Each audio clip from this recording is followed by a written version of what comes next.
a very well structured paper, and to justify what you said very shortly in your presentation, you brought in your paper a broad number of practices from different countries as far as the international protection of human rights. You ended up with a very nice conclusion that the social changes are going to ask for a kind of revision of all the conventions and the progressive of human rights. Yes, the progressive. Thank you very much. Please, any question or any short comment?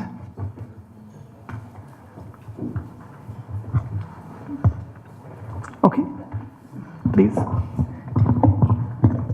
Hi, this topic actually falls within my research interests. So I was wondering if you looked at methods of judicial interpretation, and in particular, say, judicial activism versus judicial deference or judicial restraint. Yes, I understand what you did. What you said. You think that how interesting is the interpretation of the articles that means in the human rights. I think that is really very important to make an interpretation of these articles, because now we are countries that we respect the European Convention of Human Rights, and the respecting the European Convention of Human Rights is as we are respecting each human being. And this one of mechanism to protect these human rights is, for example, the European Court of Human Rights, that accept every claim that everyone can make in honor or in respect of his rights. Thank you. Please, any other question or any short comment? Okay, let's move on. Thank you very much, Ms. Pizzi. Our fourth speaker is Mr. Samir Salih. He is a PhD candidate in Turin University, Italy, and his presentation will be in a very relevant subject of globalization and human rights, a complex relationship. Mr. Salih, the floor is yours. Thank you, Mr. Chairman. First, I'd like just to correct that I'm not a PhD candidate yet, but probably. I wish you to be. Yeah, thank you very much. So my topic for today is human rights and globalization, and as my paper suggests, yes, it's a very complex one. There is disagreement among authors whether this relationship could be seen or perceived as an alliance.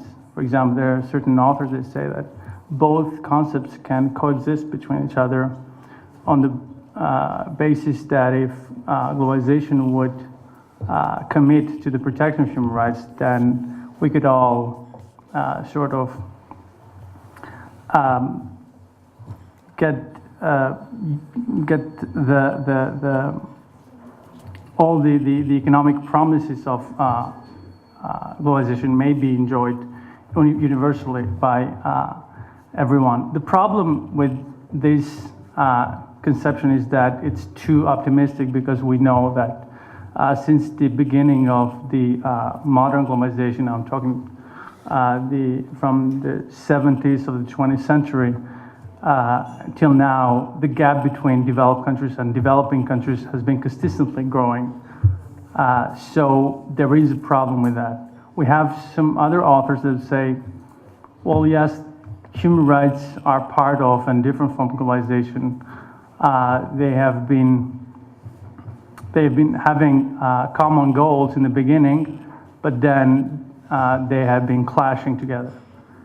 There are other authors who would go and take a very critical approach and say, no, human rights are just an illusion. They're just an imperialistic tool used by a neoliberal agenda to further their goals.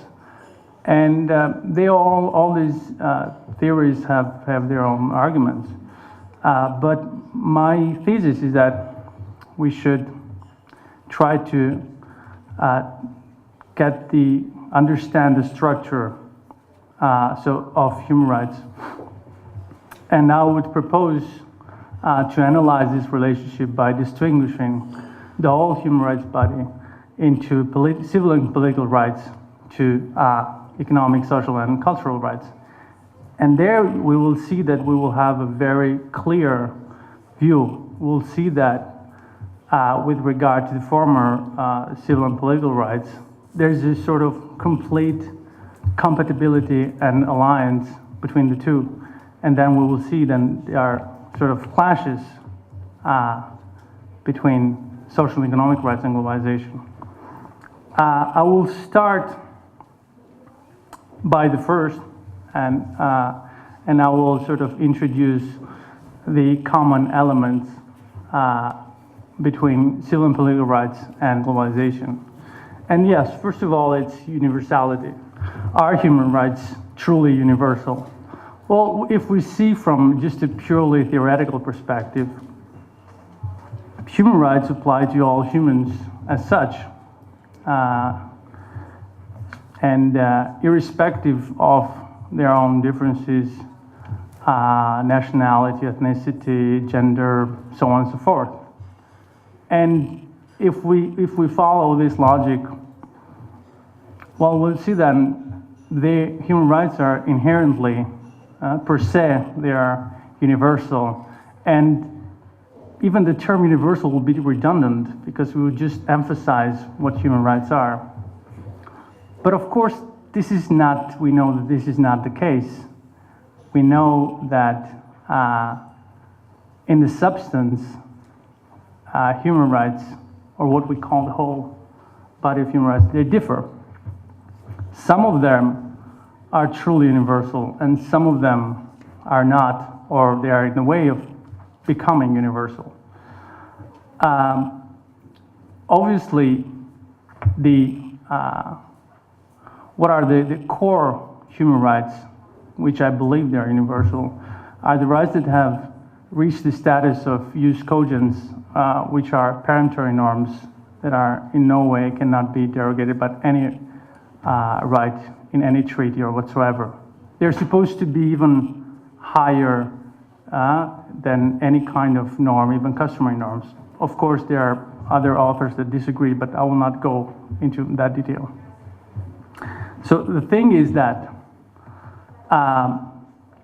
civil and political rights, which were even incepted before, so they are the first generation of human rights. They stem from Enlightenment ages, from Hobbes, Locke, Rousseau, Kant, Jeremy Bentham, and they were fought throughout the centuries with the French Revolution, the American Declaration, and so on and so forth. So they come from sort of they're Western values. We have to admit that. The problem is that other culture thinks that, well, yeah, we have our own human rights. And they are not actually what you think is universal and only universal for you. We have our own universal rights.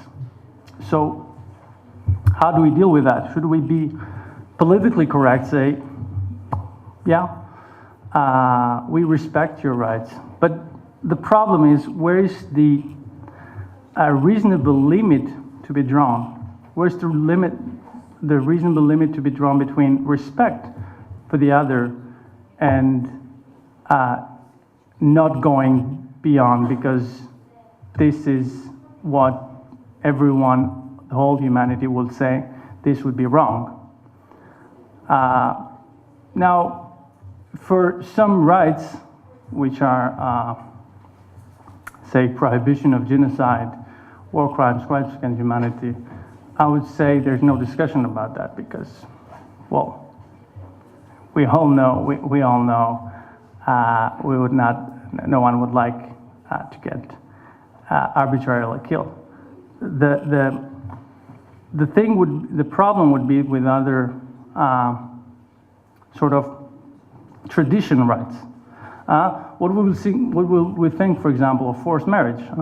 Some culture would say that these are our own tradition, and some other culture, Western culture, would say like, no, this is totally unacceptable because the females, they should decide what they want. So I would suggest we use a prominent philosopher's theory, John Rawls. He had this original position that the veil of ignorance, which I assume most of you know, but I will kind of go through it. And he assumes that if we imagine that we live in a world that we don't know what our status in the future will be, right? So we don't know if we will be more intelligent or not. Without this, we don't know our position in society. But we are given a choice about constructing the rules. And obviously, human beings are, rationals. So we would choose not, at least, not to allow arbitrarily rules. So because we would think that we would fear of us being a victim of those rules. So I think this is the threshold we should use, where if we go, and this would be the minimum, right? Because human rights is about minimum. Every country then, every government could decide to further enhance human rights. But in the international level, we decide what's the minimum a government cannot go beyond. I would move on with another feature, which is individuality. Civil and political rights are individual rights.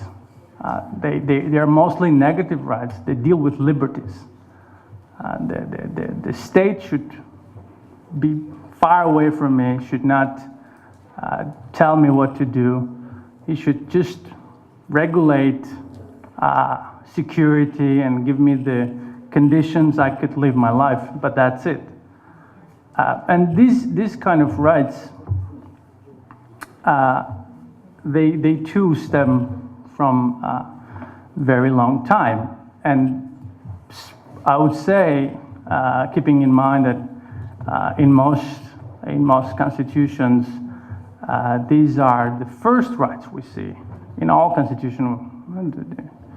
Article 1, 2, 3, 4. First, we have usually sovereignty that belongs to people. This is kind of republic. And then usually we always have what are the liberties that guarantees, the fundamental guarantees of citizens. And from this perspective, globalization is very